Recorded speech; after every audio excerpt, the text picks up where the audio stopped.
Setiap pagi, ribuan orang di negeri ini berangkat bekerja. Ada yang mengenakan helm proyek, ada yang pakai jas lab, dan ada juga yang berangkat dengan seragam putih kebanggaan rumah sakit. Tapi di balik kesibukan itu, ada satu hal yang sering terlupakan, yaitu keselamatan. Kita sering menganggap bahwa K3 hanya soal aturan, formulir, tanda tangan, dan rapat yang membosankan. Padahal K3 itu jauh lebih dari sekadar prosedur. K3 adalah tentang kehidupan, tentang bagaimana setiap orang bisa pulang ke rumah dengan tubuh yang utuh dan senyum di wajah mereka. Filosofi K3 sebenarnya sederhana. Tidak ada pekerjaan yang cukup penting sampai harus mengorbankan nyawa manusia. Itulah mengapa sejak tahun 1970 Indonesia menetapkan Undang-Undang Nomor 1 tentang Keselamatan Kerja, sebuah payung hukum yang menegaskan bahwa setiap tenaga kerja berhak atas tempat kerja yang aman dan sehat. Ketiga bukan sekadar urusan pabrik besar. Ia berlaku di kantor, di rumah sakit, di lapangan, bahkan di bengkel kecil tempat kita bekerja setiap hari. Karena bahaya bisa datang dari mana saja, dari alat yang rusak, dari bahan kimia, bahkan dari kelelahan yang tidak kita sadari.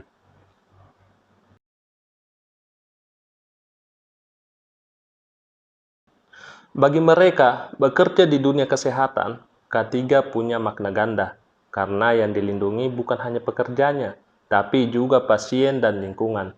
Coba bayangkan, seorang perawat yang sibuk menangani pasien darurat tanpa sempat mengganti sarung tangan, atau petugas laboratorium yang lupa memakai pelindung wajah saat memecahkan tabung sampel.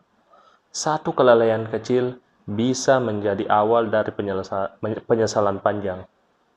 Itulah mengapa ada Permenkes nomor 52 tahun 2018 tentang K3 di Fasiankes.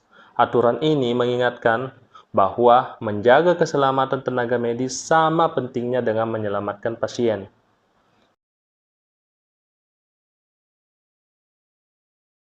K3 bukan sekedar alat pelindung diri, bukan juga sekedar papan larangan bertuliskan dilarang masuk tanpa helm, tapi tentang budaya peduli.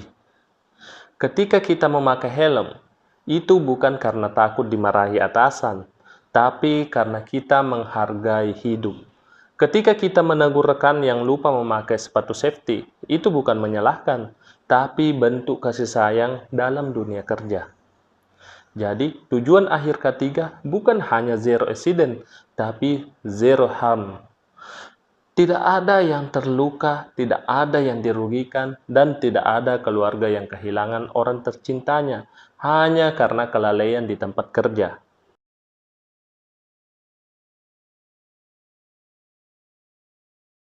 Beberapa tahun saya berkecimpung di dunia K3, saya belajar satu hal penting, bahwa keselamatan itu tidak bisa dipaksakan, tapi bisa ditumbuhkan.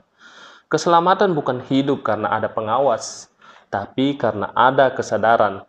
Ketika pekerja sadar bahwa ia adalah bagian dari sistem yang harus saling menjaga, maka K3 akan menjadi budaya, bukan sekedar aturan.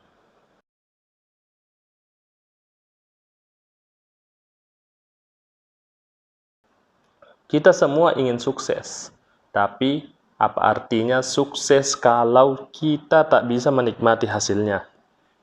Karena kecelakaan yang seharusnya bisa dicegah. Ketiga bukanlah biaya, tapi investasi.